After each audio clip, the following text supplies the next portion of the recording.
Hi, everybody. It's Jessica Stone at Stansberry Research, and I'm here with Mike DiBiase, who's the editor of Stansberry Credit Opportunities. And Mike is bringing sexy back when it comes to corporate bonds. This is something he is completely passionate about because he would say there's going to be huge losses in the future. Mike, you're a bear where there's a lot of bulls. Why are you still so bearish? Well, I'm bearish on the stock market and the bond market. I think a lot of people have relaxed. They've kind of assumed that things are going to go back to normal very soon, that the lockdowns are going to be lifted and people are going to be back to work and employed, and everyone's just going to have a great day and, hey, let's forget that even happened. I think we're headed into the worst economic recession since the Great Depression. I think, the bubble has popped, so to speak, and you can't unpop a bubble. And what I'm talking about is the corporate debt bubble, which is where there's $10 trillion of debt owed by U.S. companies. And that debt doesn't go away no matter whether people go back to work or not. And what a lot of people don't realize is that that debt's only gotten bigger because of this coronavirus crisis. And it's going to cause a lot of companies to go bankrupt, companies that aren't going to be bailed out by the Fed. And that's going to create enormous opportunities in the corporate bond market that a lot of people aren't even thinking about today. You bring up the Fed, and obviously the Fed is trying to prove you wrong in some ways. I mean, they're trying to do everything they can to shore up every part of the economy so that we get back onto surer footing by at least by the third or fourth quarter. Why do you think that's not going to be enough? Well, because the Fed can't help everybody, right? Yes, they have a printing press, but they're not in the business to help everybody. They can't save every company that's headed for bankruptcy. They're going to save the companies that are critical to the economy, like the airlines. They've already said it's not even in their charter to help companies that aren't solvent, quote unquote solvent. And what does that mean? It means companies that can't afford their debt.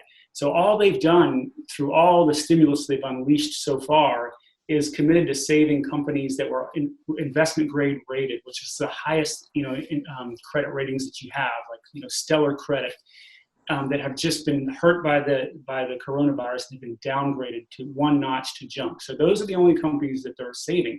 If you came into this crisis with a poor credit rating, the Fed's not helping those companies. And those are the companies that need the help the most. And they're the ones that you're going to start to see in the coming months, I think, go bankrupt. I mean, and as those number of companies go bankrupt, you're going to start to see investors be scared to hold corporate bonds or high yield junk rated corporate bonds, and prices will plummet. And that's where the opportunities are going to be. What makes you say that this is a good time for young people to get in? Well, it's really a good time for anybody to get in. If you believe, like I do, that the stock market's got a lot more downside to it, then where do you put your money, right? That's the question. And I think one of the places that you want to look at is buying corporate bonds. Now, if you've never bought a corporate bond before, you can do it. It's a little more complicated than buying a stock, but call your broker. They'll walk you through it. You can do it in a lot of cases with the click of a mouse, just like you can with buying a share of stock.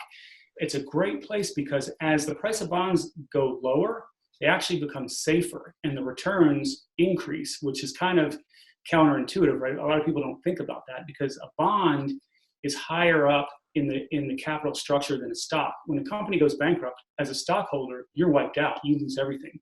But as a bondholder, you get to collect and divvy up the assets of the company. So typically you'll recover some part of your investment. But what I'm interested in is not companies that are headed for bankruptcy, as I think a lot will be this year. I'm interested in companies that are really good companies. They might have a junk rating, but sort of the higher end of the junk ratings, right? That are thrown out because nobody wants to own corporate bonds anymore.